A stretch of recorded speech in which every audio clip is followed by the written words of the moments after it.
사무엘상 6장 19절부터 7장 2절까지 우리 함께 한 목소리로 합독합니다. 읽어요. 시작.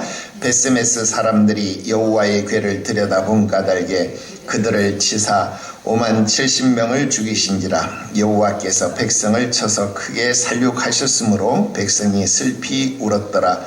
베스메스 사람들이 이르되 이 거룩하신 하나님 여호와 앞에 누가 능히 서리요. 그를 우리에게서 누구에게로 올라가시게 할까 하고 전령들을 기랏 여아림 주민에게 보내어 이르되 블레셋 사람들이 여호와의 궤를 도로 가져왔으니 너희는 내려와서 그것을 너희에게로 옮겨가라. 기랏 여아림 사람들이 와서 여호와의 궤를 옮겨 산에 사는 아미나답의 집에 들여놓고 그의 아들 엘르아사를 거룩하게 구별하여 여호와의 궤를 지키게 하였더니 궤가 기랏 여아림에 들어간 날부터 20년 동안 오래 있은지라. 이스라엘 온 족속이 여호와를 사모하니라. 아멘. 할렐루야. 오늘 계속해서 사무엘상 강의 23번째 시간이 되겠습니다. 오늘 말씀의 제목은 누가 여호와 앞에 능히 서리요. 오늘 본문 말씀에서 나온 제목입니다. 여러분, 여호와의 궤가 블레셋에서 스스로 영광을 드러내시면서 완전한 승리를 쟁취하시고 정말로 계승장군과 같은 모습으로 당당하게 이스라엘로 돌아왔습니다. 그러나 여호와의 궤는요, 블레셋 사람 또는 이스라엘 사람 가릴 것 없이 누구에게나 차별이 없이 동일한 영광과 찬송을 받으시는 것이 합당하다라고 하는 겁니다. 즉 블레셋 사람이니까 하나님이 미워서 저주를 하고 재앙을 내리시고, 이스라엘 사람이니까 무조건 잘못해도 덮어주고 오냐오냐 해주고 여러분 그들에게 복을 주시는 것, 여러분 절대로 그렇지 않다라고 하는 것입니다. 또 오늘 말씀에 비추어 보면 여러분 이스라엘이라고 해서 하나님 앞에 불경을 저질러도 괜찮다라고 하는 그런 면허를 받은 것이냐? 그렇지 않다라는 겁니다. 바로 오늘은 여기에 주안점을 두면서 오늘 본문의 내용을 살펴가려고 합니다.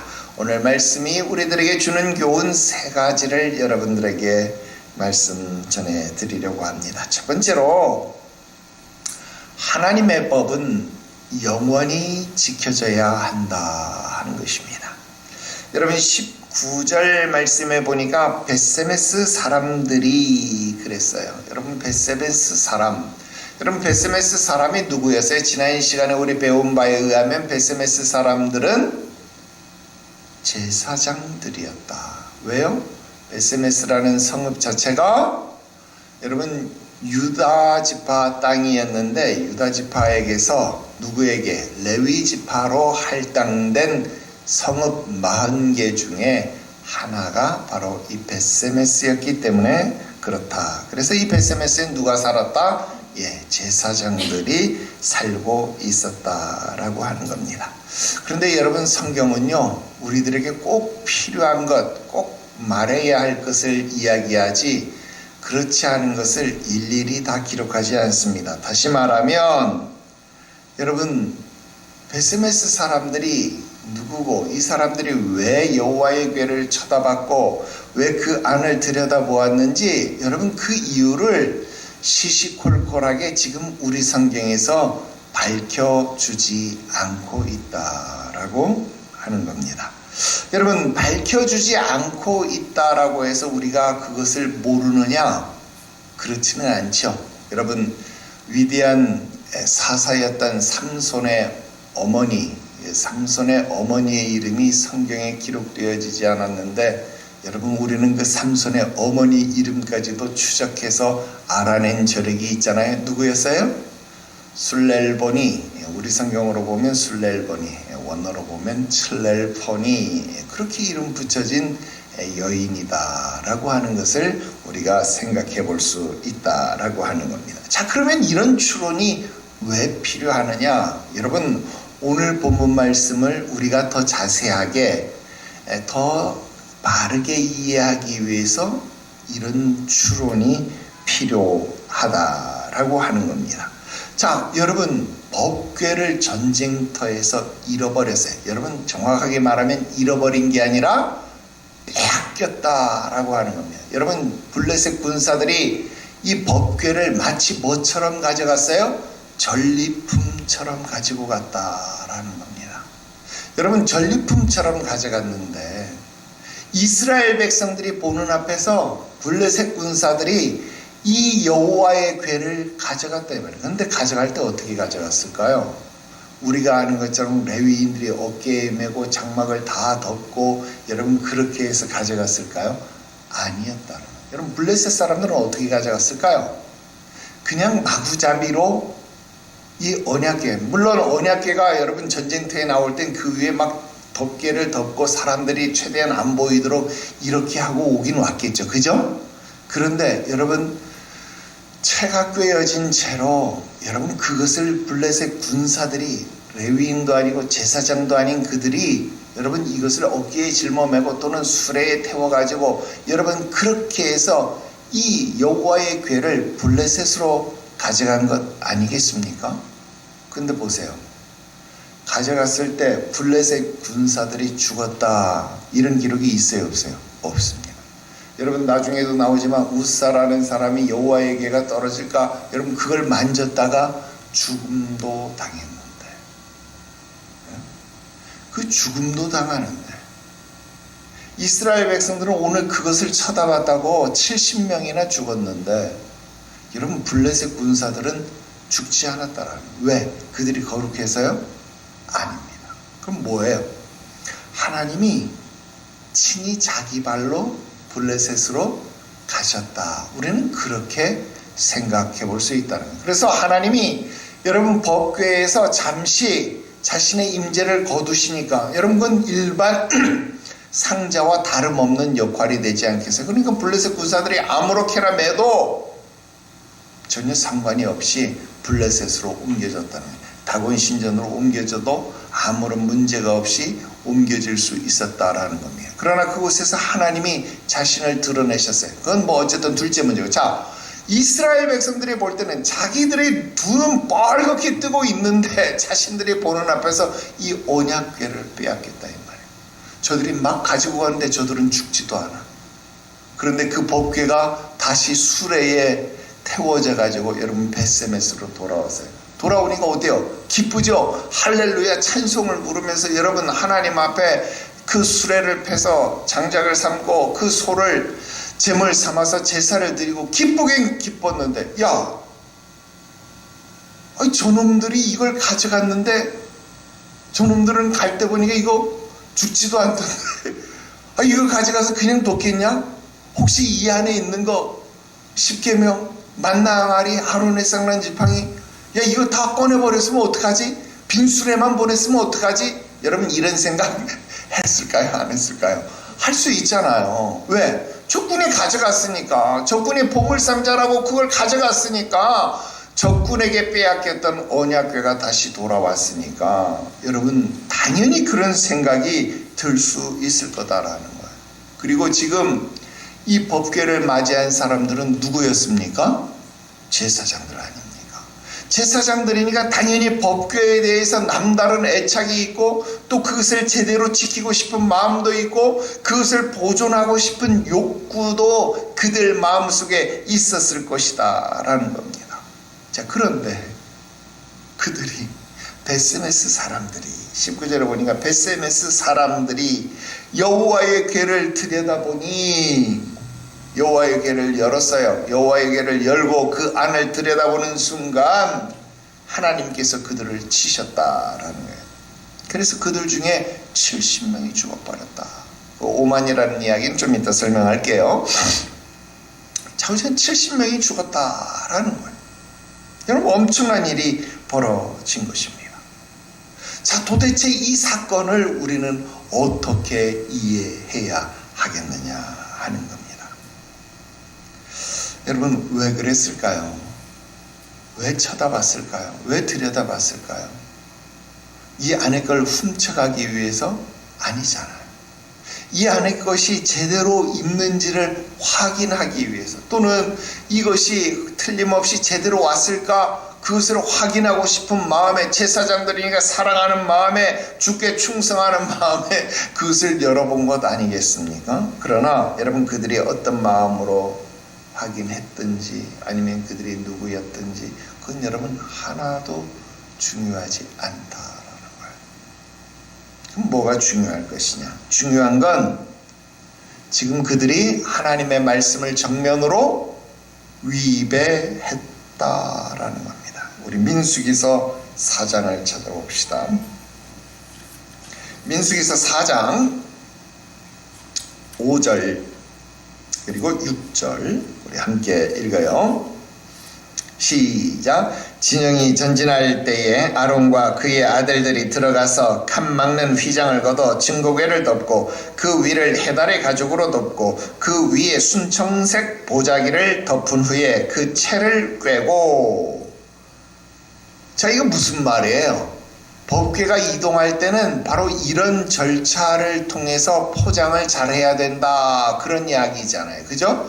지금 이렇게 포장을 잘 해라 하는 거예요. 왜 포장을 잘 해야 될까요? 법궤가 다칠까 봐요? 물론 다칠 수 있지만 여러분, 이렇게 지금 몇 겹으로 싼다고 해서 다칠 게 안 다치는 건 아니잖아요. 그러면 이렇게 법궤를 단단히 싸는 이유는 무엇일까요? 함부로 누가 그것을 만지거나 볼 수 없게 하기 위해서잖아요. 쭉 내려가서 우리 15절부터 20절까지 한번 같이 또 읽어볼게요. 시작. 진영을 떠날 때에 아론과 그의 아들들이 성소와 성소의 모든 기구 덮는 일을 마치거든 고앗 자손들이 와서 맬 것이니라. 그러나 성물은 만지지 말라. 그들이 죽으리라. 회막 물건 중에서 이것들은 고앗 자손이 맬 것이며 제사장 아론의 아들 엘르아살이 맡을 것은 등유와 태우는 향과 항상 드리는 소제물과 관유이며 또 장막 전체와 그 중에 있는 모든 것과 성소와 그 모든 기구니라. 여호와께서 또 모세와 아론에게 말씀하여 이르시되 너희는 고앗 족속의 지파를 레위인 중에서 끊어지게 하지 말지니 그들이 지성물에 접근할 때에 그들의 생명을 보존하고 죽지 않게 하기 위하여 이같이 하라. 아론과 그의 아들들이 들어가서 각 사람에게 그가 할 일과 그가 맬 것을 지휘하게 할지니라. 그들은 잠시라도 들어가서 성소를 보지 말라. 그들이 죽으리라. 아멘. 여러분, 지금 죽으리라 표현한 곳이 두 곳이에요. 만지지 말라, 보지 말라. 예. 여러분, 성물은 아무나 만지거나 보아서는 안 된다라고 하는 겁니다. 왜? 그것을 만지거나 보는 순간 우리의 마음속에 무엇이 생기느냐? 그것을 형상화 기억하고 또 그것을 내가 또 만들어 보고 싶은 욕구가 생겨요. 결국 우상 숭배의 씨앗이 될 수 있다는, 여러분, 이걸 하나님 무슨 신성시하게해서 보지 말라 이런 것이 아니라 이것을 보는 날, 그동안 하나님은 형상도 없이 아무런 모양도 없이 이스라엘 백성들에게는 알려지지 않은 분인데, 이스라엘 백성, 야, 하나님이 이렇게 생긴 것, 이런 느낌이 나는 곳 속에 있던데, 여러분, 이런 마음이 혹 그 안에 있으면 어떻게 되겠어요? 그것으로 우상을 그렇게 만들지 않을까요? 근데 그게 정말로 성령의 감화 감동을 받아서 똑같이 만들어지면 모르겠거니와, 여러분, 혹 잘못해서 하나님의 형상을 희한한 모습으로 만들어도 마치 금송아지처럼 여러분 그렇게 만들어 버렸다라고 한다면 어떤 일이 벌어지는 거예요? 우상 숭배가 생겨요. 그래서 보지도 말고 만지지도 말라. 그 말은 생각도 하지 말고 느끼지도 말고 그것에 대해서 내 머릿속에 어떠한 것도 갖지 말라 하는 그런 말씀이 되겠죠. 그런데 여러분, 이 법은 그때나 지금이나 영원토록 동일하게 적용된다라는, 결단코 변하지 않는다라고 하는 겁니다. 자, 그런데 여러분, 지금 이 시대, 사사기 말기 이 시대의 사람들이 그 법을 알았는지 몰랐는지, 또는 알면서도 확인을 위해서 보아야만 했는지, 여러분, 우리는 알 수 없습니다. 알 필요도 없습니다. 그러나 중요한 것은 뭐예요? 그들이 하나님의 법을 지키지 않아서 죽음에 이르렀다는 것은 분명하다라고 하는 겁니다. 여러분, 오늘날도 하나님을 이처럼 시험하는 자들이 있습니다. 그것이 좋은 마음에서든 또는 그것이 의심에 의해서 나쁜 마음에서든 여러분, 그건 하나도 중요하지 않아요.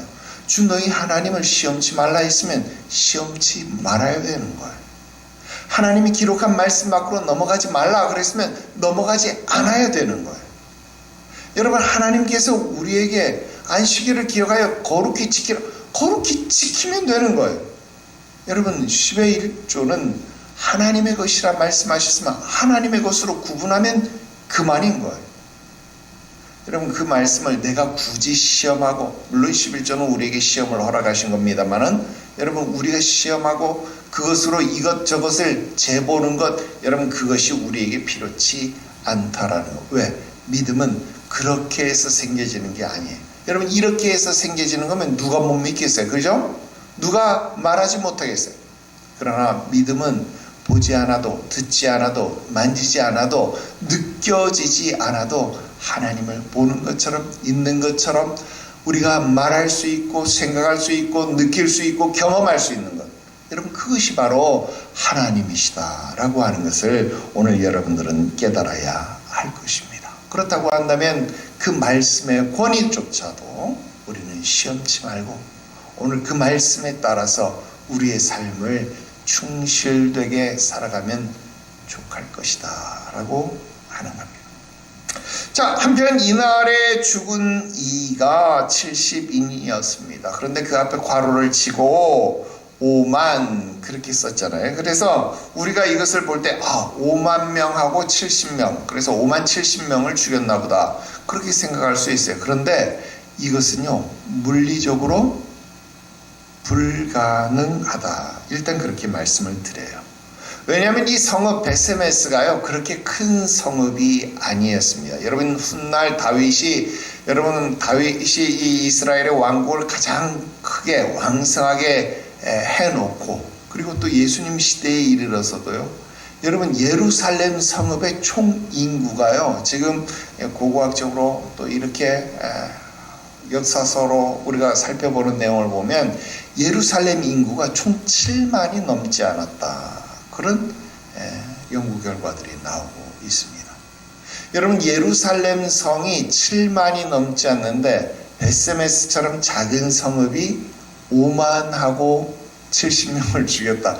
여러분, 이것은 있을 수 없다라고 하는 겁니다. 자, 그러면 목사님, 왜 하나님의 말씀인데 이렇게 자꾸 목사님 말씀할 때 보니까 뭐 잘못 봐서 잘못 기록했을 것이다, 서기관들이 이렇게 해서 이런 실수 있을 것이다, 왜 1.1획도 변함이 없어야 되는 하나님의 말씀이 왜 이렇게 잘못됐습니까?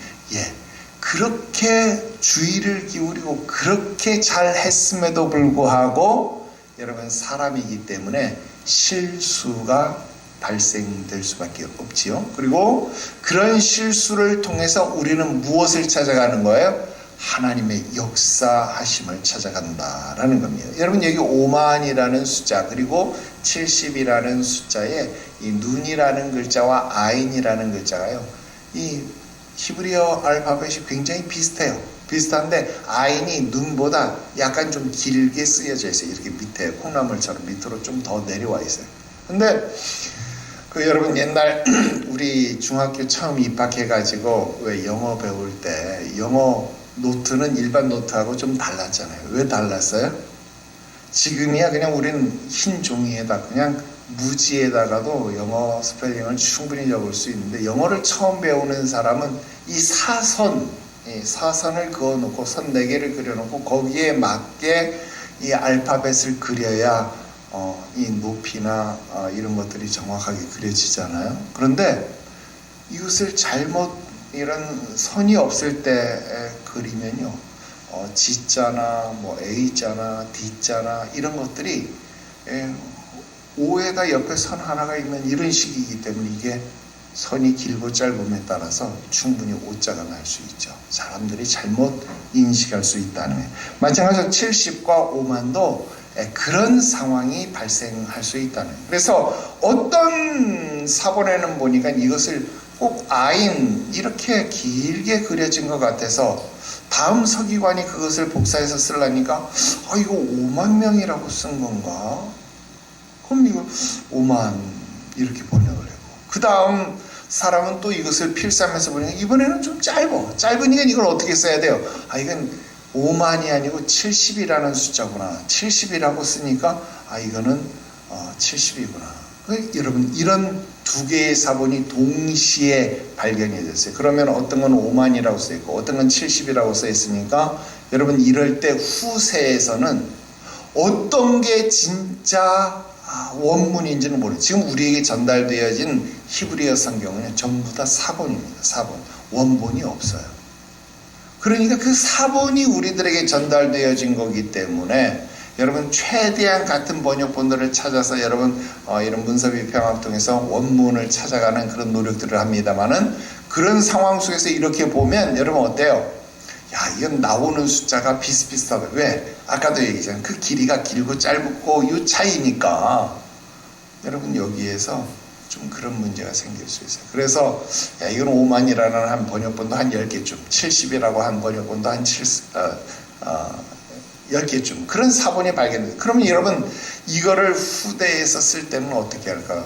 이걸 어떻게 할 바를 몰라요. 근데 이처럼 고고학이 발달되고 이렇게 보니까 5만 명은 아무래도 불가능해. 예루살렘이 7만인데 어떻게 베세메스가 5만이 있을 수 있어? 5만은 안 되겠어. 그러면 70명을 우리가 맞는 번역이라고 쓰고, 그래도 하나님의 말씀은 1.16도 변함이 없다 그랬는데 이거 어떻게 5만이라고 쓰여져 있는 이 성경본, 이 사본들은 어떻게 할 거야?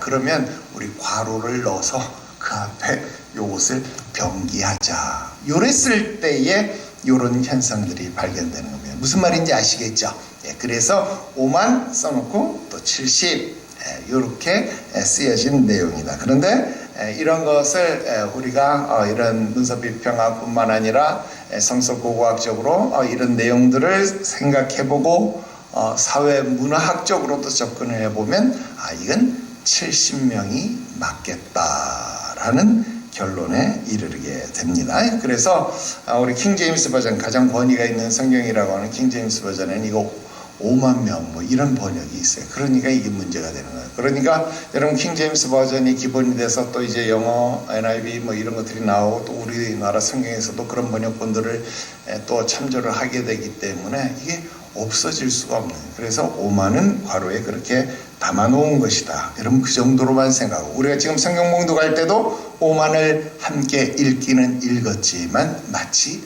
없는 것처럼 생각을 해도 되겠다라는 의미입니다. 예교 정도 하고 첫 번째 내용은 지나갑시다. 자, 두 번째 말씀 드리려고 합니다. 두 번째는 무엇이냐?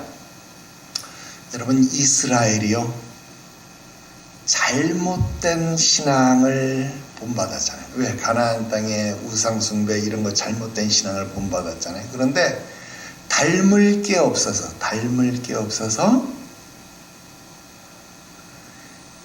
블레셋 군사가 하나님에게를 돌려보내는 것까지도 배워서 행하더라 하는 거예요. 이게 무슨 말일까요? 이걸 어떻게 표현해야 될까요? 여러분, 컨닝을 했는데, 앞사람을 컨닝을 했는데 앞사람이 오답을 썼어요. 틀린 답을 썼어요. 그런데 컨닝한 사람은 그게 마치 정답인 줄 알고 그 틀린 답을 나의 답안지에다 쓴 거, 그죠? 그래서 앞사람과 뒷사람의 답안지가 맞는 것도 똑같고 틀린 것도 똑같은 컨닝, 이런 거 있죠? 지금 이스라엘이 그렇게 행한 결과가 됐다. 여러분, 나는 이 부분 묵상하면서요, 정말 안타깝기가 그지없었다라는 겁니다. 여러분, 왜 여호와에게가 블레셋으로 옮겨졌는지, 그리고 그들이 왜 여호와에게를 들판에다가 방치를 했는지, 그리고 그들이 왜 여호와의 궤를 돌려보냈는지를 생각해 봐야 된다 하는 겁니다.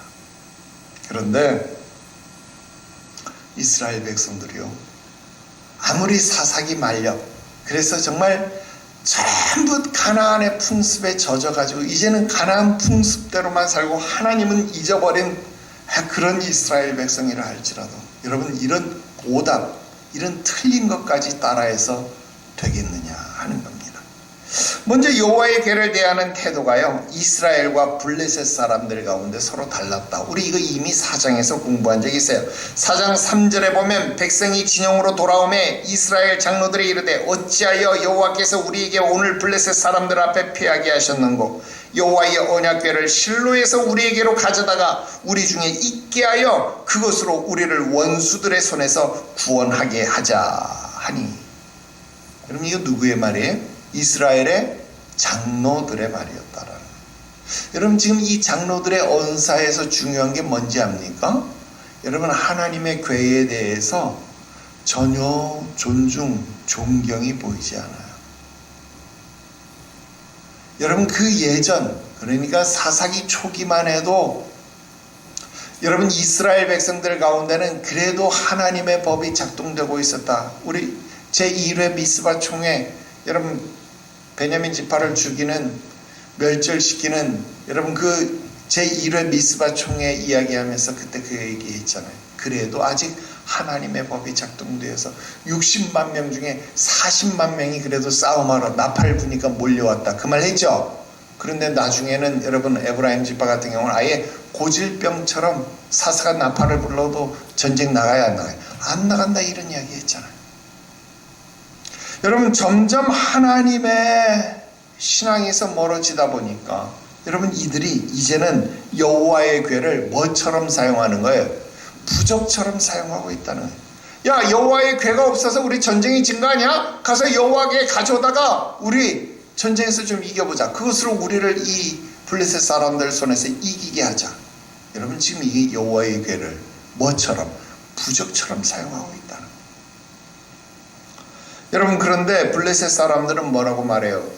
4장 6절 8절 말씀 보면 블레셋 사람이 그 외치는 소리를 듣고 이르되 히브리 진영에서 큰 소리로 외침은 어찌 됨이냐 하다가 여호와의 궤가 진영에 들어온 줄을 깨달은지라 블레셋 사람이 두려워 이르되 신이 진영에 이르렀도다 하고 또 이르되 우리에게 화로다. 전날에 이런 일이 없었도다. 우리에게 화로다. 누가 이 능한 신들의 손에서 우리를 건지리요. 그들은 광야에서 여러 가지 재앙으로 애굽인들을 친 신들이니라. 여러분 그렇게 말.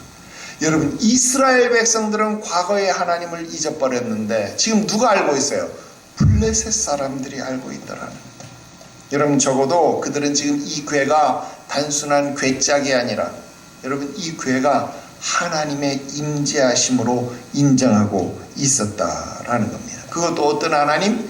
과거에 애굽의 신들을 능히 물리치신 하나님이시다라고 인정을 하고 있다는 겁니다. 그래서 다곤 신전에 안치한 것 아닙니까? 여러분 솔직히 말하면 블레셋 사람들이 이 궤 속에 무엇이 들어있는지 궁금했겠어요? 안 궁금했겠어요? 궁금하면 더 궁금했을 거예요. 왜? 겉이 전부 다 번쩍번쩍한 순금으로 만들어졌잖아요. 여러분 그 위에 언약궤를 덮고 있는 시은소, 여러분 이 언약궤 덮개는요 지금 순금 정금을 쳐서 2달란트를 쳐서 만든 그릇과 그 날개들이잖아요. 여러분 어마무시하잖아요. 반짝반짝. 여러분 심지어는 궤를 옮기는 채에까지도 조각목을 이 정금으로 싸서 만들었으니까 여러분 그 채까지도 여러분 지금 금으로 번쩍번쩍하는데 여러분 이것을 본 사람들이 그 궤 안에 뭐가 들어있는지 안 궁금했겠어요? 당연히 궁금하죠. 나 같아도 궁금하죠. 더군다나 그들은 그 궤를 만져도 죽었어요? 안 죽었어요? 안 죽었다 이 말이에요. 그러니까 당연히 그 궤를 열어보고 싶은 마음이 왜 없겠느냐 이 말입니다. 여러분 궁금하면 그들이 더 궁금했을 것이다 라는 겁니다. 그런데 그들은 그것을 열어서 확인했다라는 기록이 성경에 나오지 않고 있습니다. 여러분 대단한 것 아닙니까? 여러분 당연히 비싸 보이고 정말 내용물도 궁금했는데 그들은 그렇지 않았다는 거예요. 왜? 여기에는 누가 깃들어 있어요? 신이 깃들어 있기 때문에 그것을 열면 안 되겠다라는, 여러분 이방인인데도 불구하고 여호와의 궤에 대해서 그런 경외감, 그런 존중의 마음이 있었다 이 말입니다. 무슨 말인지 아시죠? 또 왜 그들이 이것을 빈들에다 방치를 했어요? 여러분, 이 괴의 능력, 이 괴에 임하신 하나님의 능력을 알았기 때문이잖아요. 이 괴가 가는 곳곳마다 그 마을이 전부 다 독종에 걸리고 여러분 전부 다 지금 죽어가기 시작하니까, 야, 이 괴에 임한 하나님의 신이 그들 가운데서 재앙으로 우리를 치는구나, 이걸 아는 거 아닙니까?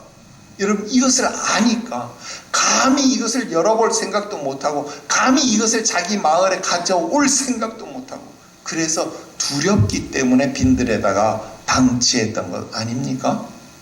근데 방치한 것만으로도 불안해서 못 견뎌서 나중에는 어떻게 하는 거예요? 이것을 돌려보내자. 돌려보내면서도 뭐가 들었어요? 미련이 있다는 거예요. 왜? 이거 순금이잖아요. 정금이잖아요. 막 너무 욕심이 있어. 그런데 이것으로 말미암아 우리가 재앙을 받았는지 아닌지 그래도 모르니까 한 번만 더 확인해보자. 야, 송아지는 저기다 묶어놓고 어미소만 보내보자. 여러분, 이런 방법까지 쓴 거 아닙니까? 여러분, 비록 거기에 사람의 생각, 사람의 방법이 가미되기는 했지만, 여러분, 블레셋 사람들은 적어도 지금 이 괴를 어떻게 하고 있어요? 두려워하고 있다는 거예요. 이 괴에 대해서 신이 깃들어져 있음을 존중하고 있다, 그 말입니다. 그런데 이스라엘 백성들에게는 그것이 없다라는 겁니다. 여러분, 그리고 더 핵심을 찔러서, 여러분, 이스라엘 신앙이 얼마나 바닥이면, 얼마나 바닥을 쳤으면 여러분 블레셋이 하는 건 뭐든지 다 좋아 보이는 거냐 이 말이에요. 응? 안 그렇습니까? 20절 말씀에 뭐라 그럽니까? 여호와 앞에 누가 능히 서리요? 그를 우리에게서 누구에게로 올라가시게 할까? 여러분, 이거 지금 누가 하던 거예요? 블레셋 사람들이, 야, 우리 마을에 오면 안 돼. 야, 다른 데로 가게 해. 여러분, 이게 블레셋 사람들의 지금 노리는 거였잖아요. 근데 지금 그걸 누가 따라하고 있어요? 여러분, 베세메스 사람들이. 누가? 제사장들이. 여러분, 제사장들이, 베세메스 사람들이 따라할 게 없어서 지금 블레셋 사람들이 괴를 이곳저곳으로 뺑뺑이, 여러분, 응급실 뺑뺑이 아니고, 여러분, 여호와의 괴가 온 성읍을 뺑뺑이 돌고 있는데, 여러분, 그것을 따라하겠다고요? 제사장들이요? 여러분, 이건 너무 가슴 아픈 일 아닙니까?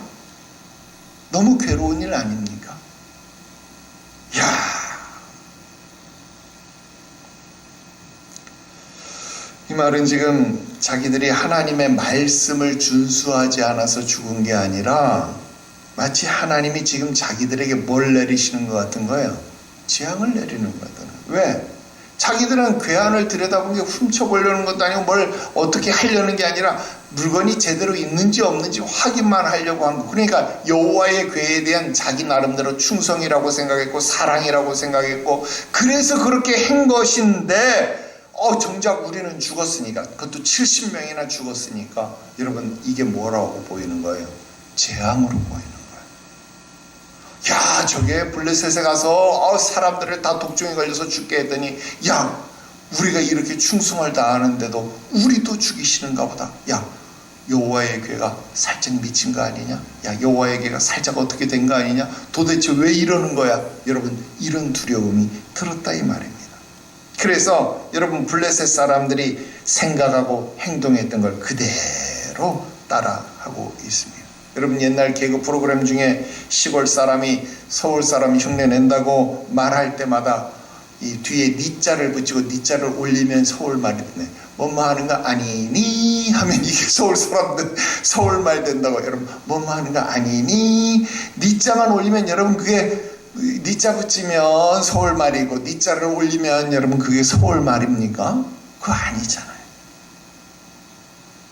여러분, 우리나라가 국력이 신장되면서 이제는 세계 모든 사람들이 우리나라 말을 따라서 하는 거예요. 여러분, 우리나라 사람들이 아파트 하잖아요.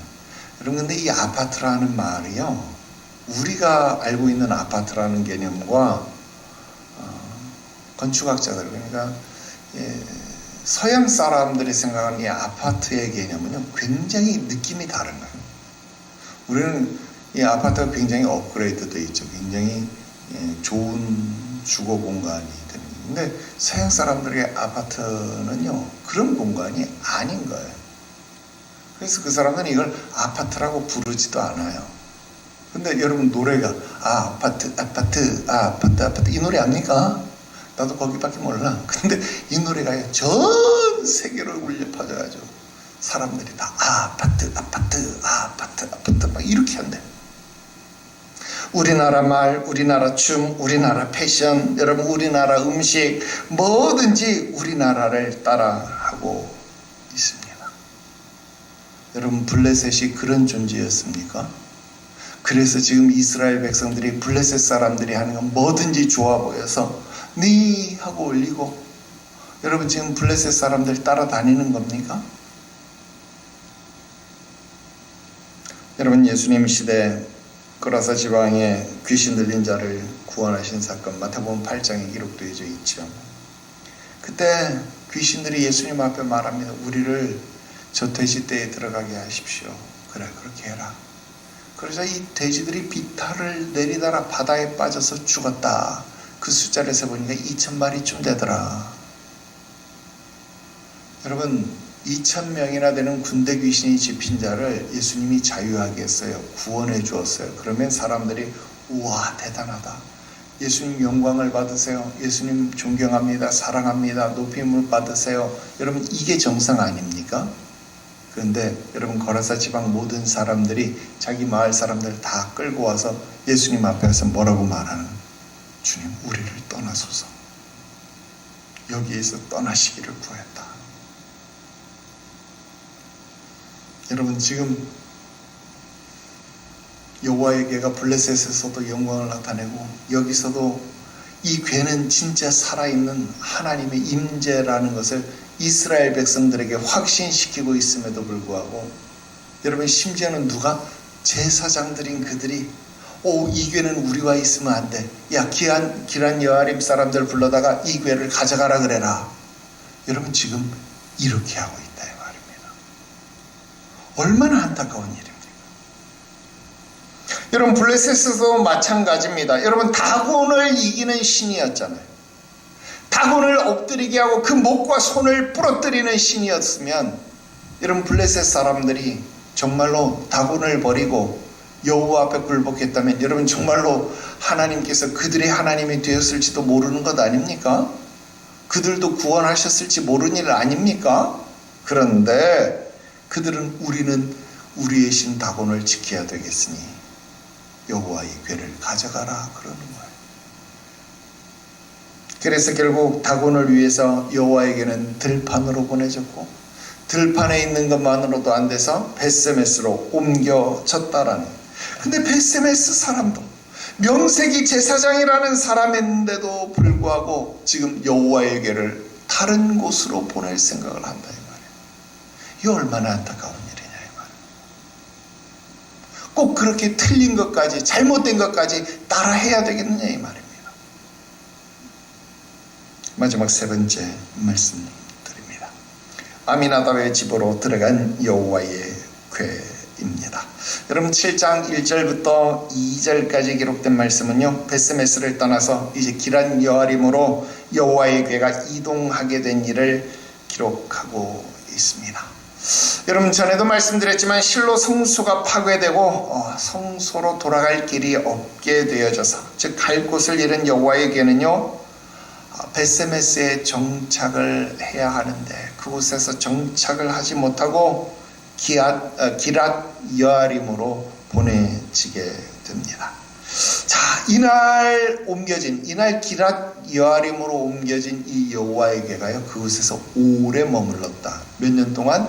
20년 동안. 그 20년이 무슨 일이냐? 여러분 사무엘하 6장에 가보면요 다윗이 나중에 이 괴를 어디로 가져와요? 예루살렘 성으로 가지고 옵니다. 예루살렘 성으로 가지고 올 때까지의 시간이 20년이다. 그러니까 그 20년 동안 여러분 성소도 없이 하나님의 괴는 그냥 앞에서 우리가 읽었던 대로 해달의 가죽이 덮인 채로 계달의 장막 가운데 거하는 신세가 되었다라는, 방치되는 그런 신세가 되었다 그 말입니다. 자, 요 말씀 조금 더 분석을 해볼게요. 자, 1절에 보니까 이게 아미나답 그랬는데, 아미나답은 누굴까? 여러분, 아미나답에 대한 자료를 우리가 알 수 없지만요, 아미나답은 레위인으로 보아야 할 것입니다. 왜 그런가? 제가 좀 몇 가지 말씀을 드려볼게요. 비록 여기에 지금 이 기랏 여아림은요, 레위인에게 할당된 성읍이 아니에요. 베스메스처럼 그런 성읍이 아닙니다. 그런데 우리가 사사기 17장부터 21장까지 두 명의 레위인을 봤잖아요. 그들이 어디에서 살았어요? 베들레헴에서 살았어요. 그런데 베들레헴도 물론 그런 성읍이 아니었죠. 그런데 그들이 베들레헴에 살았고, 거기에서도 먹고 살 길이 없으니까 흘러 어디까지? 에브라임 산지까지 흘러갔다. 우리 봤잖아요. 그죠? 그 당시는 이렇게 레위인들에게 여러분, 또 내가 속이 답답해지는데, 여러분, 이스라엘 백성들이 자기 땅들을 정복하고 레위인에게 합당한 성읍을 주었다면 이들이 이렇게 떠돌 이유가 없죠. 근데 레위인을 돌아보지 않은 거예요. 우리 사사기에서 다 공부했잖아요. 힘이 센 자는 먼저 내어 쫓고, 다른 형제들 도울 생각 안 하고 레위인 도울 생각도 안 하고 다 쫓아내고 나니까 뭐가 보여요? 가나안 땅에 풍성함이 보이고 가나안 땅에 쾌락이 보이고, 여러분, 그들은 그것을 즐기다가 레위인을 잊어버린 거예요. 힘이 없는 족속도, 쫓아내지 않은 족속도 그래서 레위인을 잊어버린 거예요. 레위 지파에게 땅을 주지 못한 거예요. 자기 형제인데도 레위 지파가 떠도는 거예요. 이렇게 살았으니까 아마 이 아미나답도 기랏 여아림에 살았지만 레위인이 아닐까, 그런 생각을. 왜 그런 생각을 하느냐, 우리 나중에 배우겠지만 지금 사무엘상 배우고 있잖아요. 사무엘 하 6장에 보면 다윗이 아까 얘기한 것처럼 예루살렘으로 이 언약궤를 옮겨가는데요, 그때 보면 이 아미나답의 후손들이요, 이 언약궤를 옮겨가는 일에 공식적으로 참여를 해요. 왜? 20년 동안 잘 보관했으니까 참여한 겁니까? 아닙니다. 보관도 그렇지만 여러분, 왜 참여를 했을까요? 레위인이었기 때문에 참여할 수 있다. 그렇게 우리가 아까처럼 추정을 해볼 수 있다 하는 겁니다. 자, 그 다음 보니까 아미나답의 아들 엘리아살 그랬어요. 여러분, 엘리아살이래요. 어디서 많이 들어봤죠? 어디서 들어봤어요? 여러분, 이스라엘의 두 번째 대제사장이 엘르아살 아닙니까? 아론의 아들이 엘르아살입니다. 자, 아론의 아들은 엘르아살, 그리고 지금 아미나답의 아들은 엘리아살. 자, 우리말 성경은 이것을 서로 다른 글자로, 약간 다른 글자로 이렇게 써놨지만, 히브리어 원문에는요, 엘르아살과 똑같은 엘르아살로 기록되어지고 있습니다. 정확하게 발음을 하면 엘아자르. 엘이라는 건 하나님이라는 말이고, 아자르라고 하는 말은 돕는 자, 이런 뜻이에요. 그래서 여러분, 엘르아살 그러면 하나님은 도우시는 자, 이런 뜻이 되어진다 하는 거예요. 그래서 엘르아살, 엘아자르, 이 말이 지금 똑같이 쓰였어요. 근데 성경에 보면요, 이 엘아자르라고 하는 이름을 가진 사람은 딱 이 두 사람밖에 없어요. 여러분, 아론이라는 이름은요, 의외로 많아요. 왜? 아론은 모세가 선택되기 전에도 이미 대중들에게 있었던 이름이니까 여러분, 그럴 수 있어요. 그런데 엘르아살은요, 아론의 자녀로서 여러분 대제사장 반열로 올랐잖아요. 그러면 그 이름을 함부로 못 쓴 거예요. 여러분, 우리나라에도 임금하고 똑같은 이름 잘 안 쓰려고 하자. 북한에도 그렇고, 그러고 잘 안 쓰려고 해요. 그러니까 엘르아살이라는 이름이 흔하게 퍼지는 이름이 아니에요. 딱 두 사람이 나오는 거예요. 지금 아미나답의 아들 엘리아살, 그리고 아론의 아들 엘르아살, 이렇게 두 사람이, 즉 동명이인이다, 이 말입니다. 그러니까 여러분, 이 이름을 쓸 정도면 이 사람은 적어도 다른 지파는 아니겠다. 레위 지파 중에서도 제사장 가문이가 나 아마 이런 정도 되지 않았겠나. 그러니까 이런 이름을 쓰지 않았겠나라고 추측해 볼 수 있습니다. 자, 여기서 보니까 그 다음 이 엘리야사를 어떻게 했어요? 거룩히 구별하여 그랬습니다. 여러분, 거룩히 구별하여 우리 레위기에서 본 말씀입니다. 제사장 위임식 때 쓰이는 단어 카다쉬라고 하는 단어입니다. 거룩하다, 성별하다, 봉헌하다라는 거예요. 여러분, 제사장은요, 하나님께 거룩하게 성별되어서 봉헌된 자, 즉 바쳐진 자, 드림이 된 자를 제사장, 그렇게 말하는 거예요. 그러니까 제사장의 본을 따르는 주의 종들은 이런 자세로 사명을 감당해야 되는 겁니다. 아, 목사님 맞습니다. 예. 근데 이게 목사님에게만 해당돼요? 아니에요. 여러분, 오늘날 신약 시대는 어떤 시대입니까? 너희는 택하신 족속이요 왕과 같은 제사장이다. 여러분, 우리 모두가 하나님 앞에 제사장과 같은 반열로, 왕 같은 제사장의 반열로 하나님 앞에 사명을 감당하는 자로 섰다 이 말이에요. 그 말은 무슨 말입니까? 오늘 우리도 제사장으로 그 반열에 서 있는 성도가 되었다 그 말입니다. 그러니까 우리가 어떻게 살아야 돼요? 하나님 앞에 구별되고 성별되고 하나님 앞에 드려진 삶, 봉헌된 삶으로 살아야 돼요. 그러니까 바울이 뭐라 그러는 거야? 야, 너희 삶을, 너희 몸을 하나님이 기뻐하시는 거룩한 산제사의 제물로 드리라. 그래서 우리를 하나님 앞에 드리는 제물로서 여기고 살아야 되는 거예요. 그게 헌신의 삶, 봉헌의 삶 아닙니까? 그래서 우리를 봉헌하는, 예배가 강조되어져야 되고 예배의 결정체로 봉헌이 강조돼요. 여러분, 이 신앙은요 절대 틀림없는 신앙입니다. 확고부동하게 맞는 정말로 진리의 신앙이 바로 이 신앙이다. 자, 거룩하게 그를 구별하였다. 그러니까 제사장으로 삼았다라는 말이 되어지겠죠. 그 다음 지키게 하였다. 무슨 말일까? 지키게 하였다. 원어로 보니까 샤마르라고 하는 말이에요. 이 말은 그냥 말 그대로 지키다, 준수하다, 보존하다, 이런 의미를 가지고 있습니다. 자, 그런데 제사장의 업무가 지키는 업무는 아니잖아요. 그죠? 지키는 업무가 아니에요. 그런데 여러분, 일반적인 제사장의 업무와 다를 수밖에 없는 게 왜 그럴까요? 이전에는 실로의 성수가 있어서 사무엘이 아침마다 뭐를 했어요? 회막에 문을 열었다. 여러분, 이런 거 우리 배웠잖아요. 그죠? 그런데 지금은 그 성수가 파괴되어서 여러분, 이 회막문을 열 사람이 없는 거예요. 여러분, 등대가 있어야 가서 아침과 저녁으로 그 등대에 불을 켜고 불을 끄고 여러분 이런 일을 제사장이 할 거 아니에요. 여러분, 분향단이 있어야 가서 예물을 드리고 여러분 향로에서 연기를 피워서 여러분 하나님 앞에 향기로운 향기를 드릴 거 아닙니까? 그런데 여러분 전부 다 순금으로 되어 있는데 블레셋 사람들이 실로 성소를 파괴하고 여러분 어떻게 했겠어요? 싸그리 가져갔으니 없잖아요.